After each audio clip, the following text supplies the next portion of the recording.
Kameramen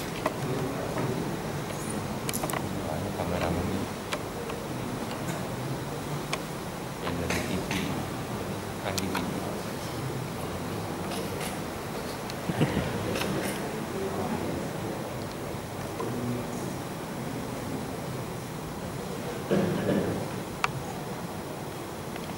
Live dari Andi TV.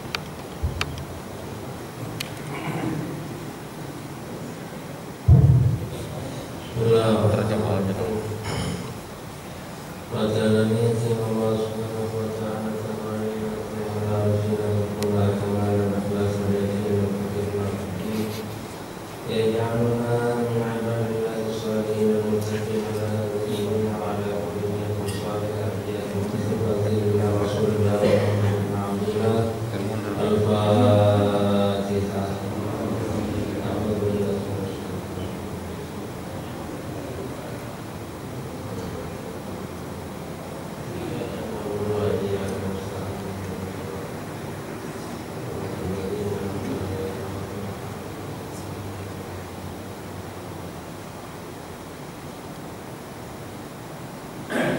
Rabbi bil Mustafa balligh maqasidana wa ballana ma madha ya wasi'al karam ya Rabbi bil Mustafa balligh maqasidana waghfir lana ma madha ya wasi'al karam aman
Bismillahirrahmanirrahim. Alhamdulillahirabbil alamin. Shalatu wassalamu ala asyrafil anbiya'i wal mursalin sayyidina maulana Muhammadin wa ala alihi wa sahbihi ajma'in, amma ba'd. Qala al-mu'allif rahimahullahu ta'ala wa adamun nafamihi wa bi barakati 'ulumihi wa bikum syuddaraini amin. Qala radhiyallahu anhu.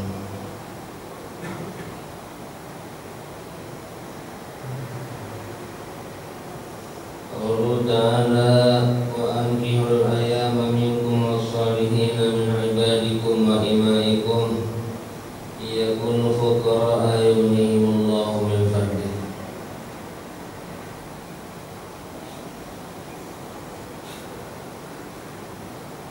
Saudara, arkan nikah, rukun nikah itu bagaimana kita maklum, yaitu ada 5.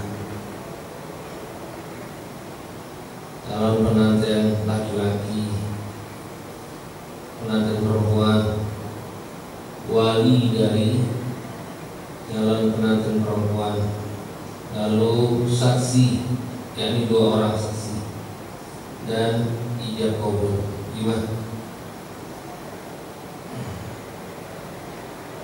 5 ada cukup untuk pernikahan jadi.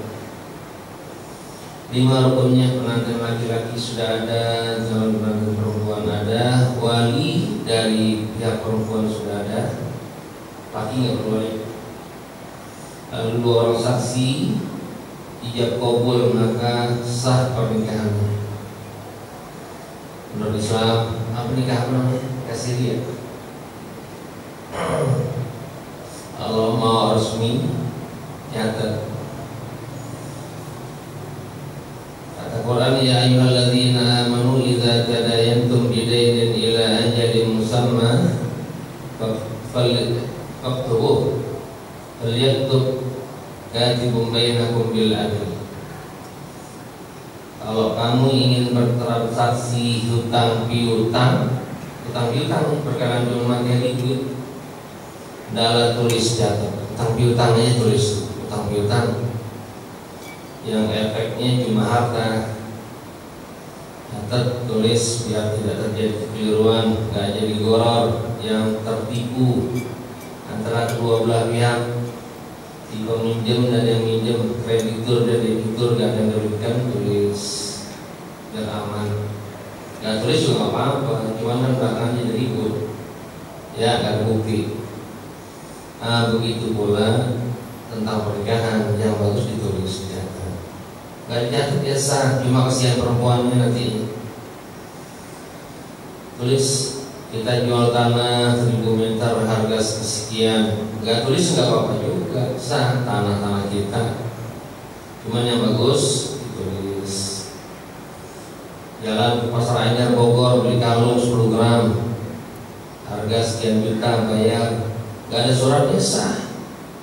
Cuma kurang aman, tengah jalan ada razia pemeriksaan disangka menyolong.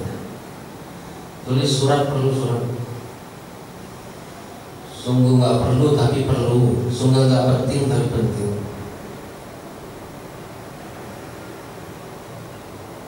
Falyaktub katibun bainakum bil adl. Tidak tulis, administrasi penting juga. Kita jalan-jalan di satu daerah kampung, ada perempuan yang kita suka dan dia juga mau nikah, orang tuanya mau, jadi pernikahan. Dari saksinya 2, ijab kabul, jadi pernikahan. Main lagi kampung lain, begitu lagi, pindah lagi, begitu lagi, banyak kayak begini.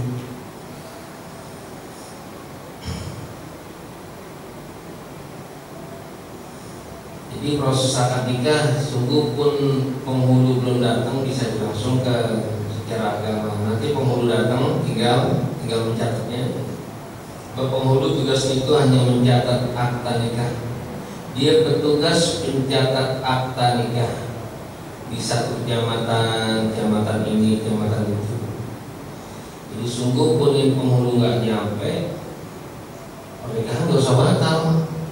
Ada yang pernikahan, nanti tinggal catat aja penghulu.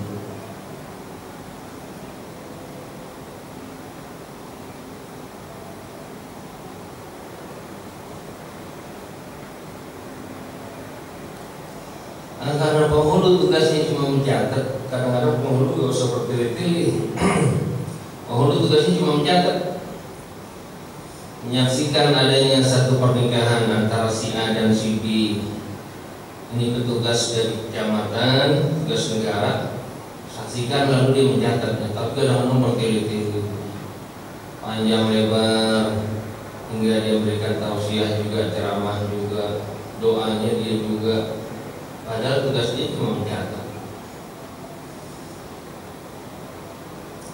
Sebaiknya ulama yang berperan, sebab itu ibadah di situ, ibadah yang sakral.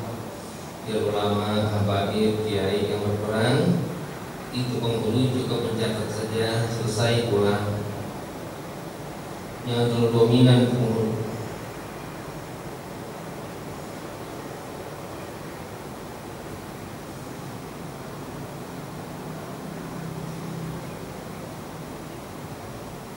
Wasurita fi zawji ta'yinun, dan disyaratkan pada suami calon laki-laki, nanti laki-laki syaratnya ta'yinun, tertentu.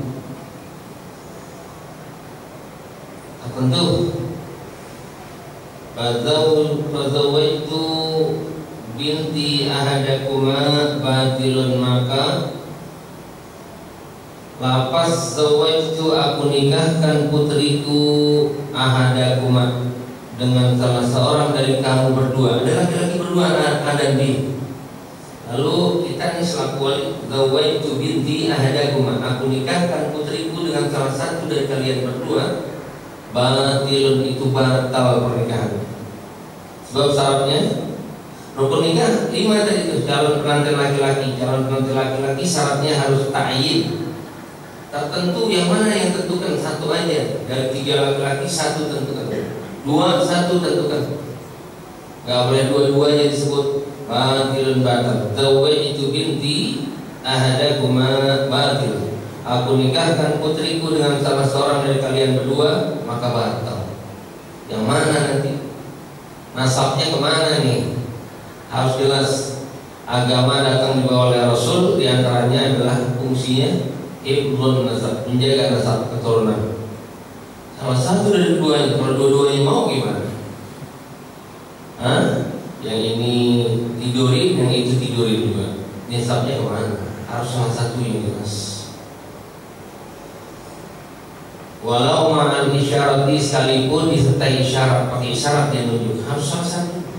Lapaskan bilang zawajtu binti, aku nikahkan putriku dengan kamu.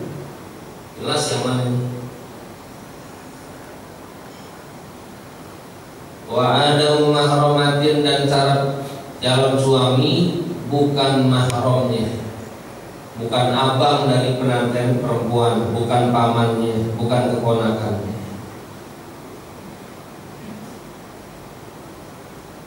Periksa dulu tuh, makanya penghulu mana calon suaminya, tinggal di mana, diperiksa. Khawatir dinikahkan, ternyata ini calon suami abang daripada si perempuan.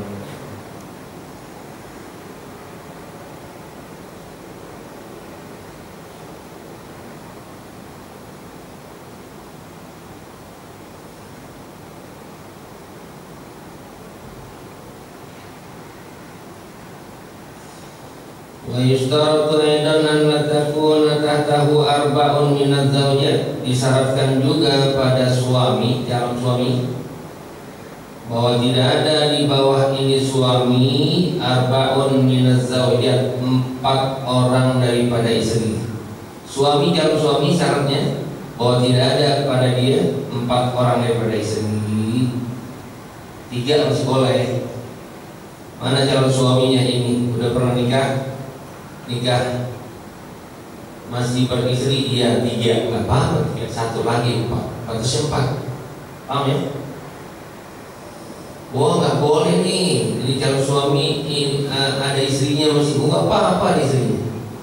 Ya, yang nggak boleh bila dia masih memiliki 4 istri. Tahtahu arba'un minaz zawjat, di bawah dia 4 orang daripada istri. Apalagi sudah cerai semua, udah pernah kawin 5 kali, terus udah cerai semua, bapak.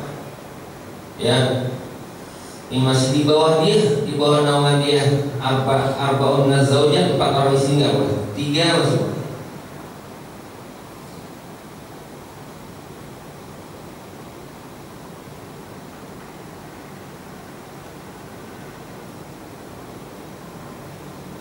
Jadi kalau kita dapati ada calon pengantin laki-laki itu masih punya istri, apa sah pernikahan? Istri 1 kah, 2, 3, nikah lagi masih sah. Sebab agama datang hifdzun nasab, menjaga nasab keturunan. Suami ya udah ada istrinya 3, nikah lagi, nasab masih terjaga, nggak jadi ranju, masih nasabnya.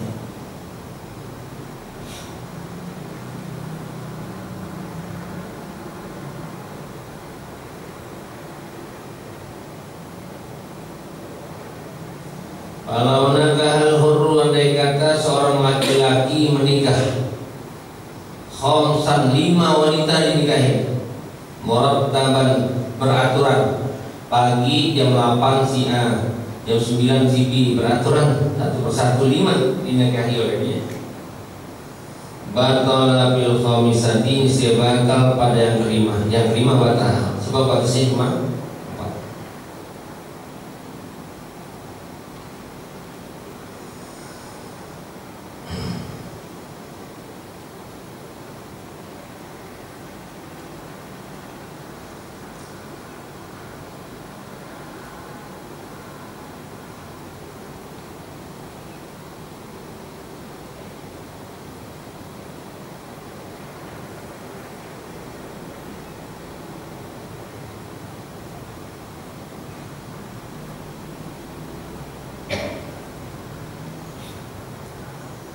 Itu suami itu ya, calon laki. Syaratnya itu harus tertentu dan bukan mahram, dan dia tidak di bawah pengawasan dia 4 orang istri. Kalau sudah punya 4 istri menikah lagi, maka nikahnya ini batal, tidak sah.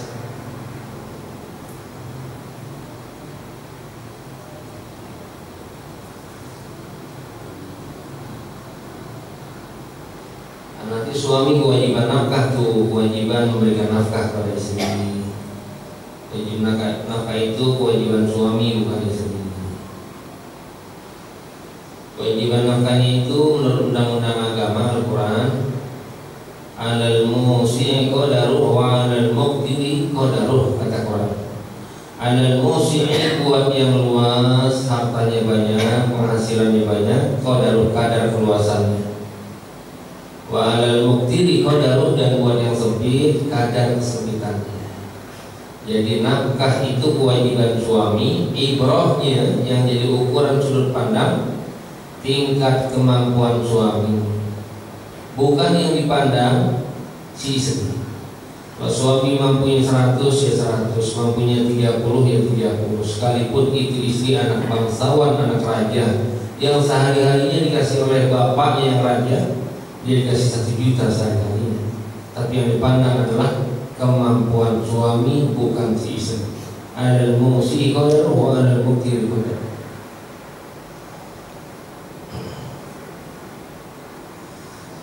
Maka kewajiban suami, maka yang dipandang adalah suami. Kalipun ini suami punya istri seorang budak yang sehari-hari bahkan tidak punya uang, budak yang sehari-hari cukup cuma 5.000 atau 10.000. Tapi kalau suami seorang pengusaha besar, maka kewajibannya itu dipandang suami. Harus kasih sesuai kemampuan, karena suami orang pengusaha punya keluasan, maka berikan cari 300.000, kasih 300. Setengah juta, kasih setengah juta. Kalipun istrinya itu hanya seorang orang kampung, orang gunung yang biasanya sehari-hari 20.000 saja cukup, tapi yang dipandang oleh suami. Konsekuensi daripada suami kewajiban nafkah adalah istri tidak boleh keluar rumah. Wajib itu konsekuensinya. Wah enak istri, saya jadi suami capek cari nafkah, dapat duit kasih istri. Konsekuensinya istri tidak boleh keluar rumah tanpa izin suami. Kalau dinafkah, ya berimbang tuh, berimbang, adil. Bila satu sisi istri tidak boleh keluar rumah, ya nggak boleh keluar rumah, harus di rumah terus, tapi suami tidak memberikan nafkahnya, itu sama aja nyuruh orang mati di dalam rumah. Bagaikan seekor burung dalam sangkar itu tapi nggak disimpan. Kalau nggak ada nafkahnya, sekalipun di rumah keluar. Kewajiban suami selain nafkah adalah rumah. Rumah itu al-maskan, tempat tinggal itu kewajiban suami. Suami wajib menyediakan tempat tinggal buat istri, rumah sendiri ataupun kontrak. Yang dipandang rumah tinggal ini adalah istri, bukan suami. Elatnya, sebab rumah tinggal ini yang bakal menempati dan tinggal di rumah tersebut adalah si istri. Adapun suami keluar rumah, di pagi pulang keluar, pulang malam, maka tempat tinggal yang dipandang adalah istri. Di mana dia betahnya, di mana dia kerasannya, itu jangan kira suami di sini aja, istri harus ikut dia, sementara dia keluar rumah, istrinya nggak betah di rumah.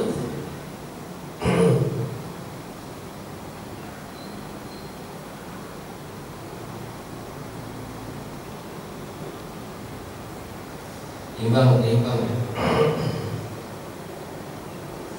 Wa syurata bi syahidaini, dan disyaratkan pada dua orang saksi. Tadi syarat suami, sekarang syarat dua orang saksi. Ahliyatu syahadatin, saksi ini disyaratkan layak untuk bersaksi, bersyahadah.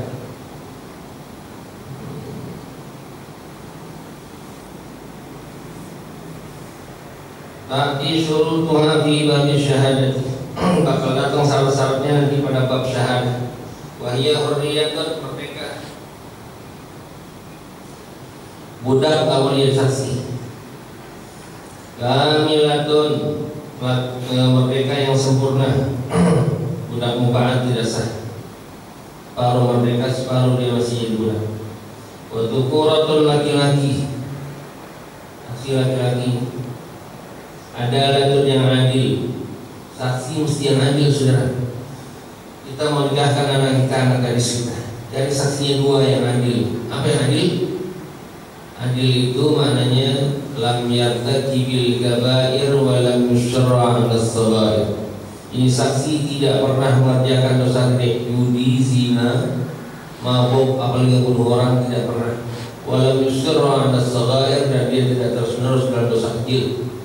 Sajil, dia perempuan gak terus-terusan, dia melihat gak terus-terusan, pakai sendal orang tanpa izin gak terus-terusan.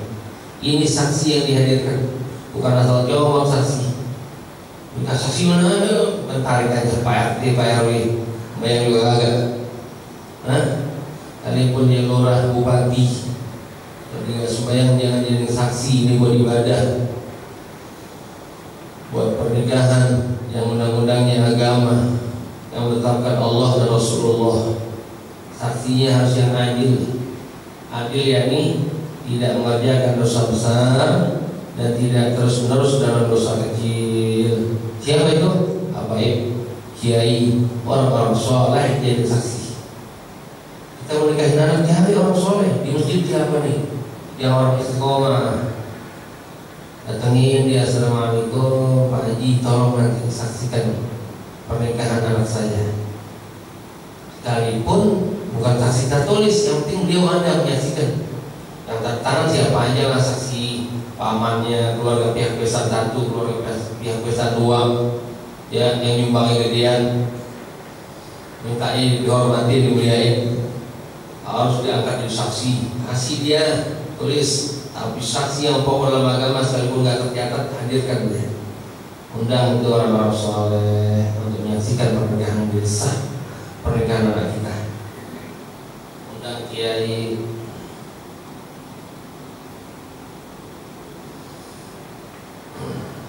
Ya, Pak Jamir sudah saksi, Pak Susan jangan. Si bandel ya, bandel.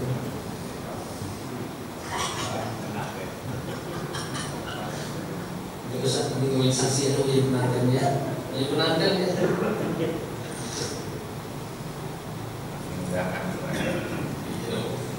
Ada bagian-bagian ini bagian di penanten, dia ambil saksi, apa dia ambil di penanten.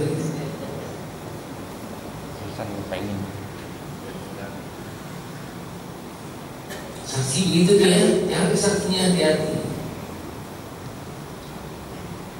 Bukan sedang menyaksikan. Itu saksi menyaksikan kalau jual di TV, jual di tanah. Ini agama ini. Agama. Masalahnya nanti hifzul nasab. Jual di tanah boleh.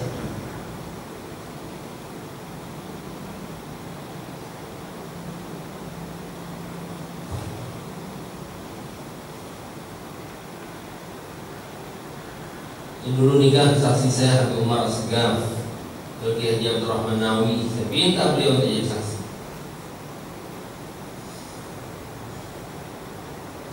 Ya saksi men, sedang cowok-cowok aja berangkat. Siapa saksi? Siapa aja? Pak RT yang biasa mancing, masjid nggak pernah mancing aja. Kalau jadi saksi pernikahan.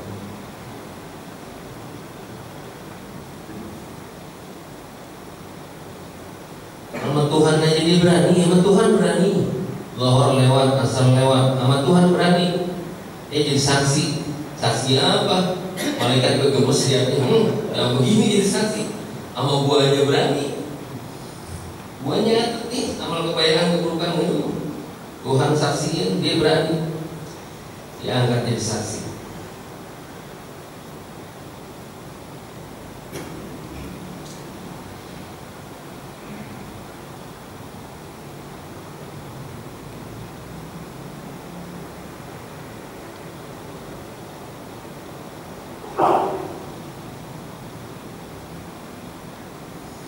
Orang yang tahu bahwa dirinya tidak adil, tahu dirinya adil, bukan adil dalam pembagian, bukan.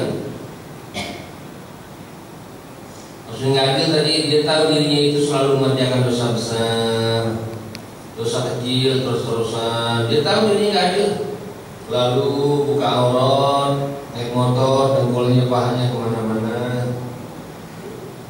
Masjid dia nggak pernah, sholat nggak pernah. Dirinya tahu nggak adil. Lalu dijalankan diri jadi pimpinan, haram hukumnya. Dia nggak adil, sama Tuhan aja berani. Lalu dijalankan jadi pimpinan atau dia bahkan menjalankan diri, haram hukumnya. Haram. Dah mundur aja mundur.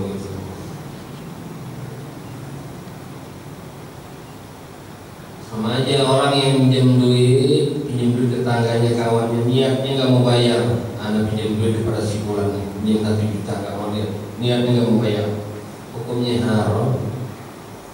Dia tahu dirinya nggak adil, mau jadi pimpinan juga, maka haram hukumnya. Sama Tuhan berani, apalagi sama orang. Ya, di atas nih penguasa dengan jabatannya, dengan kekuasaannya. Bisa berikan saksi hukuman denda kepada bawahan, pada masyarakat. Sama Tuhan berani, makhluk Allah lebih berani.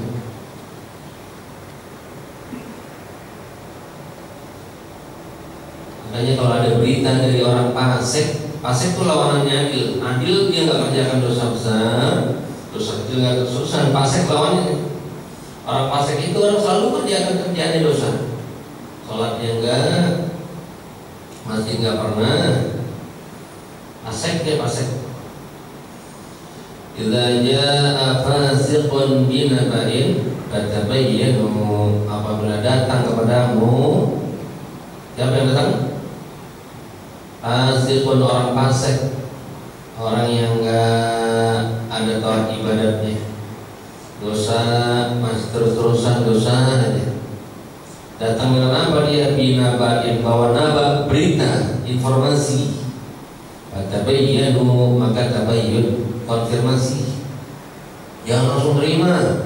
Kalaupun dia orang kaya, dia jabatan, kedudukan, pendidikan yang tinggi, tapi dia bawa berita, dia sendiri sama Tuhan berani, tabayyun, jangan langsung terima. Cross check dulu. Berita dari siapa nih? Oh, ini berita datangnya dari orang soleh, terima itu berita. Sama Tuhan takut dia, ya, sama Tuhan takut, sama Allah dia takut, malaikat kehadirannya dia rasakan, maka makin takut dia hati-hati, gak sembarangan bicara. Kalau sama Tuhan aja berani, apalagi sama ente. Wah, ente dibohongin belum dia. Kata bayi berita, dia bawa berita begini. Jangan dipercaya dulu. Sama Tuhan aja lo berani, apalagi sama gua dipercaya kan.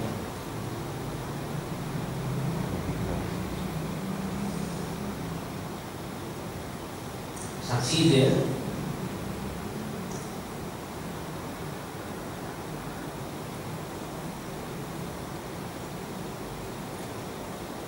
Lalu la yushtaratul isyhadu ala izni mu'tabaratil izni li'annahu laysa ruknan lil akad.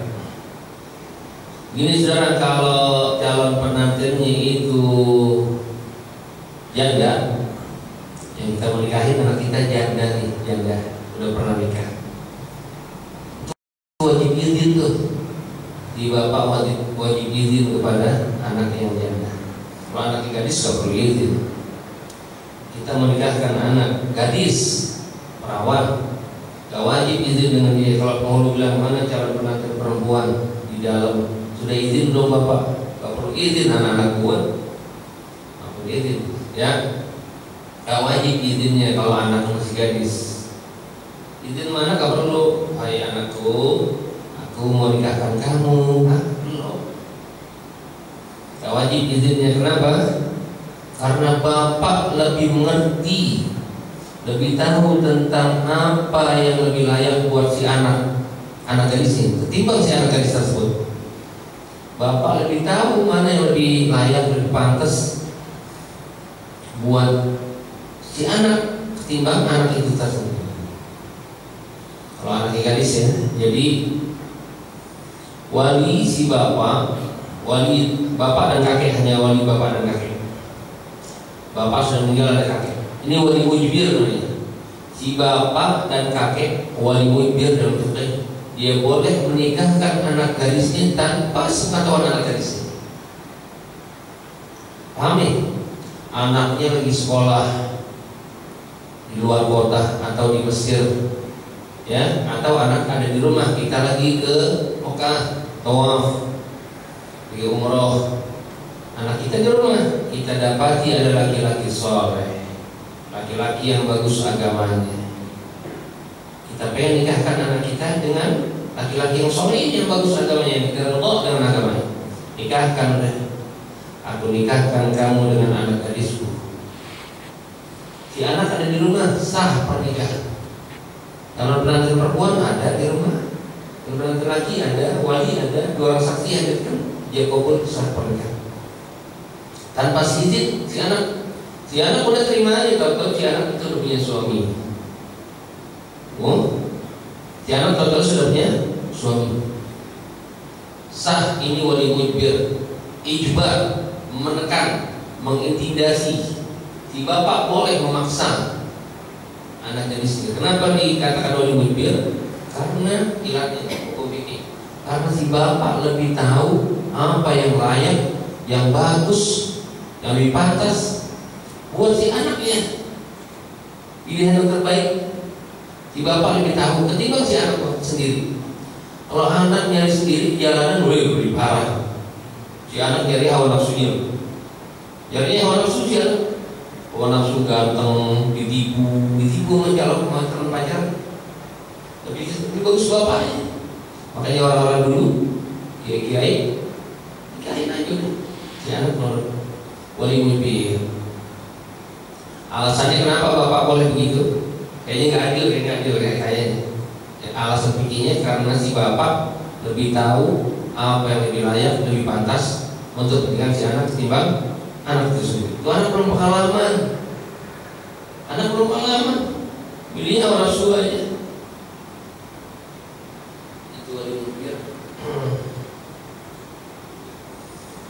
Kalau anaknya gadis, maka si bapak boleh menikahkan tanpa izin wali mujbir. Adapun kalau anaknya janda, anak sudah pernah menikah sekali, apalagi udah 3 kali, maka si bapak wajib izin sama anak yang janda. Gak boleh menikahkan sebab si anak lebih tahu ketimbang si bapak udah pengalaman. Ya, pengalamannya itu menjadi nilai tersendiri. Bapak nikahin saya, pengalaman juga saya pak. Anak janda wajib izin. Ya, gitu. Ada anak yang janda, lalu ada laki-laki yang disenangi, diredoi, mau nikah kan harus izin dulu. Dia punya calon nih, gimana, kamu setuju apa enggak? Izin dulu.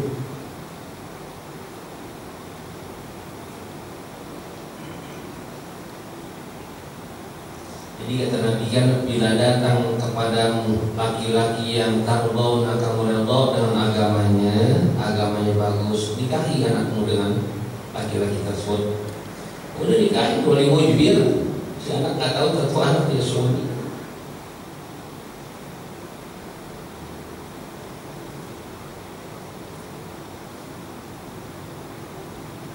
Coba anaknya sendiri, lebih parah. Anaknya sendiri lebih parah. Yang sendiri udah dapat, udah saling cinta, demen, susah dipisah, repot ya. Laki-laki nggak sholat, nggak sembahyang, nggak bisa ngaji.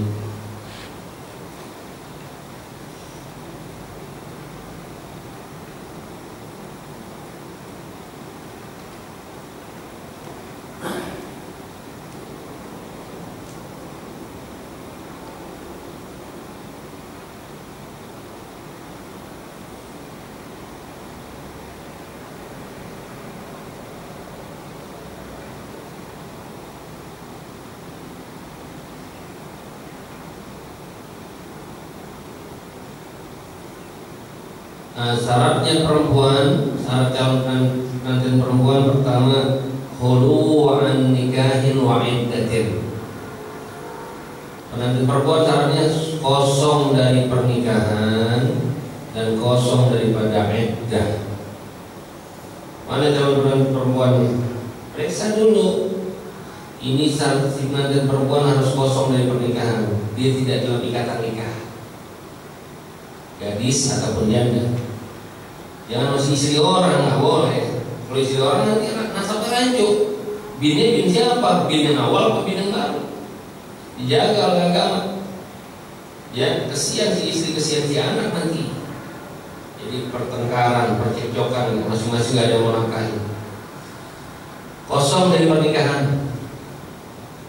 Wa khulu'u an iddatin, kosong pula daripada iddah. Kalau sudah bercerai, iddahnya pun harus sudah selesai iddah. Iddah itu masa menanti bersihnya rahim. Rahimnya bersih daripada kemungkinan sperma suami yang pertama.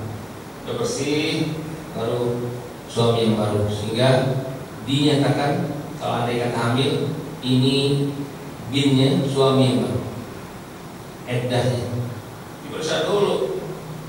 Sudah pernah menikah? Sudah bercerai kapan? Seminggu yang lalu. Oh masih iddah, nggak boleh. Masih iddah nggak boleh. Harus kosong dari iddah. Iddahnya harus selesai dulu. Tunggu iddah selesai baru adakan pernikahan. Kita lagi jalan satu daerah ketemu janda, jalan ke bank cakep. Tugas keluar dulu. Ini nggak tahu nggak ada tugas ketemu janda. Nah itu harus periksa dulu iddahnya kalau menikah. Iddahnya periksa dulu. Nggak boleh nikahin istri orang itu bahaya.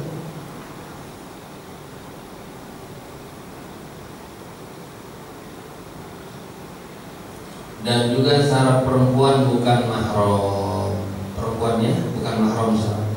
Diperiksa dulu apakah ini kakaknya, bibinya, pamannya, keponakannya. Yang penting bukan mahram. Kalau mahram, mahram di Quran itu hurimat alaikum ummahatukum, haram ibumu.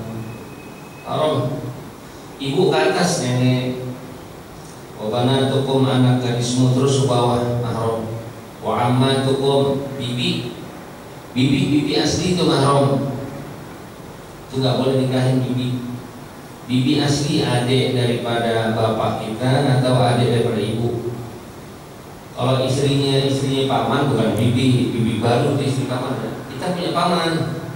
Lalu paman kita punya istri, itu bibi juga, cuma bibi baru. Dulunya bukan bibi, jadi bibi karena dia menikah dengan paman. Bibi yang ini batal wudu tuh dia. Kita punya wudu, cium tangan sama dia, salaman, batal wudu. Kan bibi Ustaz, bibi baru itu, bukan bibi asli. Ya, batal wudu sama dia. Artinya batal wudu, kita boleh nikah sama dia. Boleh nikah sama dia. Lepas sama paman, dia bercerai, kita lanjut di situ boleh. Namanya tur ranjang atau naik ranjang lagi.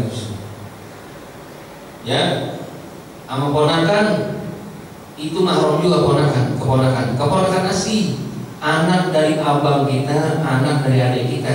Kalau anak daripada ponakan istri itu batal wudu. Siapa nih ponakan? Anak abang ente bukan, anak dari ipar saya, anaknya adik istri, oh iya itu batal. Itu bukan ponakan, baru jadi ponakannya gara-gara kita kawin sama bibinya jadi ponakan. Sama dia batal, ya. Punya wudu sama dia batal tuh. Sama ipar batal, ipar. Sama ipar kita tuh batal. Kenapa? Itu bukan adik kita, jadi adik karena kita kawin empoknya. Batal nikah, batal wudhu. Halal nikah sama dia, halal nikah. Bila kita bercerai dengan kakaknya, cerai mati atau cerai hidup, turun ke bawah, turun ranjang namanya. Namanya turun ranjang ya. Kita kawin sama adiknya bisa karena kematian, pindah ke kakaknya boleh, namanya naik ranjang. Turun ranjang boleh, naik ranjang boleh, nggak boleh apa? Kumpulin ranjang. Kumpul ranjang nggak boleh, kamarnya nggak boleh. Kumpul ranjang tahu? Wa tajma'u bainal ukhtain. Kamu kumpulkan dua bersaudara. Hindun dan Zainab bersaudara, adik kakak Hindun. Hindun kita nikahin. Hindun belum bercerai. Zainab kita nikah juga. Dua kakak beradik kita nikah. Zainab jadi istri kita, Hindun jadi istri. Hindun Zainab yang harusnya berakuran, bersaudara, jadi al-adawah, permusuhan, kecemburuan. Ini haram. Wa antajma'u bainal ukhtain. Bahwa kamu kumpulkan dua bersaudara itu haram hukumnya. Kumpulin ranjang nggak boleh. Illa man qasara, kecuali orang jahiliyah dulu begitu kerjaan. Naik ranjang boleh, turun ranjang boleh. Cerai mati atau cerai hidup turun ranjang. Kumpul ranjang nggak boleh. Wallahu a'lam bishawab.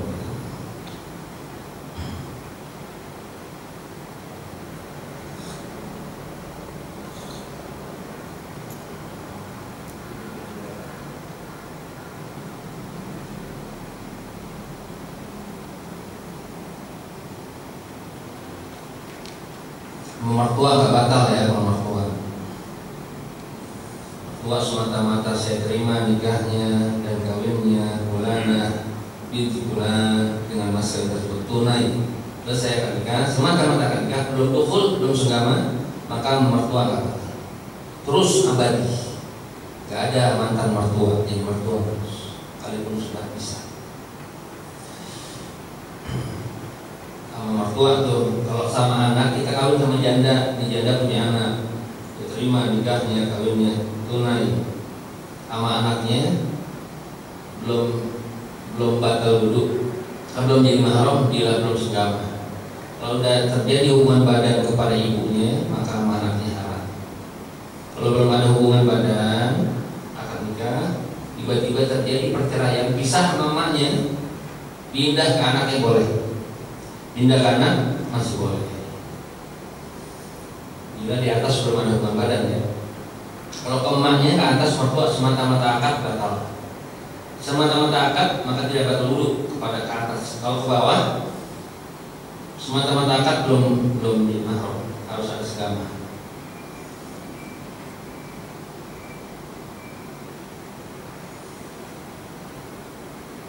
Namanya haram ta'bid, ada haram ta'akid, haram sebab akad, ada haram abadi.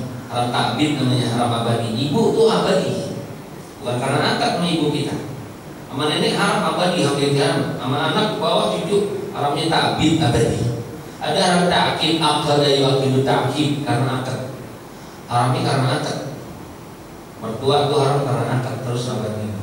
Haram akad kepada ipar tuh haram.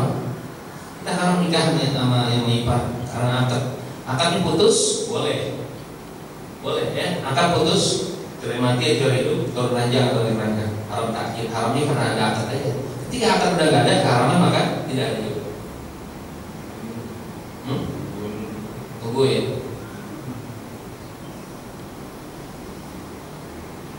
Bismillahirrahmanirrahim. Alhamdulillah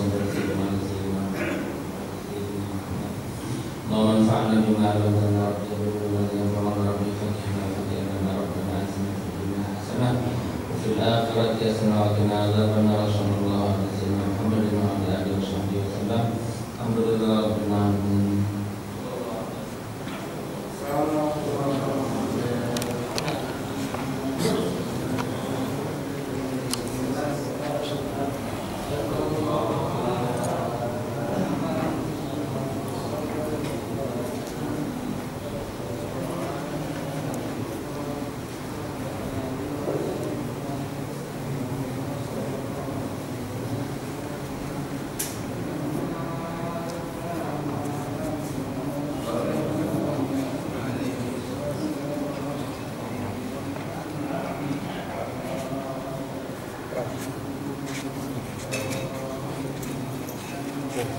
Berat juga. Hmm?